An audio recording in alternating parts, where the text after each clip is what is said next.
La coulée verte, pour moi, dès le départ, c'est une espèce de colonne vertébrale. Elle est vraiment en plein milieu du 12e, qui est un des plus gros arrondissements en superficie de Paris. J'ai trouvé important de relier les gens entre eux. Je verrais bien des artistes dans ce lieu de verdure, au plein milieu des bosquets, des fleurs. On sait aujourd'hui qu'une des plus grandes barrières pour accéder à la culture, c'est pas la barrière financière, c'est vraiment la barrière socio-éducative, culturelle, qui fait que pas tout le monde n'a l'habitude spontanément d'aller dans un musée, d'aller accéder à une exposition. Et donc on essaye effectivement d'amener la culture à la portée de tous les Parisiens et toutes les Parisiennes. Cette manifestation en est un bel exemple. C'est très important de développer le lien social. Et encore une fois, j'insiste, c'est pas qu'une exposition artistique, c'est vraiment une fête de quartier, une fête d'arrondissement. Elle s'appelle Isée. On applaudit Isée.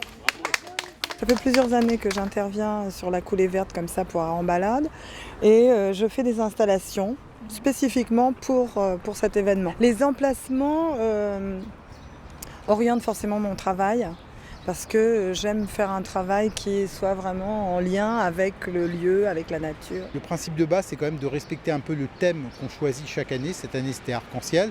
Mais justement, à partir de ce moment-là, on peut l'aiguiller, on peut le cadrer.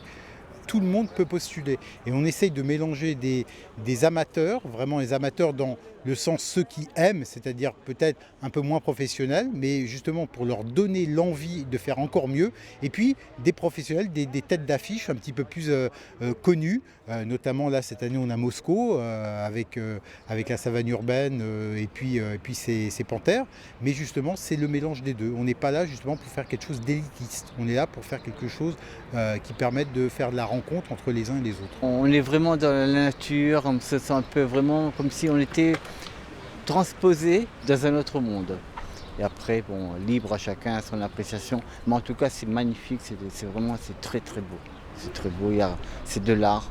Et l'art n'a pas de frontières et s'abstient de commentaires. On a un grand atelier d'artistes en fait au 100 rue de Charenton, ça s'appelle le 100 ECS, où là ils peuvent travailler toute l'année, travailler depuis le mois de septembre jusqu'au mois de juin pour préparer leur œuvre. On travaille beaucoup par voie électronique et puis après ils viennent ici, on a une permanence à peu près les samedis après-midi pendant le mois de juin. Et là, justement, on a des échanges réels où ils viennent, on discute et on fait des repérages avec eux. Donc ils ont tout le mois de juin en fait pour faire les repérages, pour voir comment ils vont exposer leurs œuvres et on est là à leur disposition. C'est très intéressant et je pense qu'il faudrait le développer. Ouais. Parce que ça toucherait beaucoup plus de gens qui ne vont pas forcément dans des galeries ou dans des musées. C'est bien dans la mesure où justement on n'a pas à se rendre dans un endroit précis et où c'est ouvert à tous et tout le monde peut profiter de cet événement. Et c'est sympa parce qu'il y a vraiment de tout pour le coup. Il y a de la céramique, il y a des plasticiens, il y a des peintres. Il y a beaucoup de choses, donc c'est très diversifié, c'est sympa. L'artiste ou l'art devrait être quotidiennement faire partie de notre quotidien. Je ne vois pas pourquoi on mettrait plus des machines ou des murs. Non, au contraire, il faut ouvrir les choses à l'art parce que je pense que c'est ce qui va sauver peut-être notre monde. C'est pas forcément la politique, mais je pense plutôt l'art. Avec Art en balade, on a mis en place un atelier d'écriture. Et donc l'idée, c'est d'écrire à partir des œuvres qui sont exposées et donc de permettre un échange d'inspiration, un jeu entre les artistes eux-mêmes jouent avec la nature, avec l'art. Et les participants à l'écriture vont avec leurs mots jouer avec l'art qui a joué avec la nature. Théâtralisation de l'espace végétal, plastique naturel, arc-en-ciel, pieds sur terre et tête dans les nuages. Oh là là, j'ai la tête dans les nuages.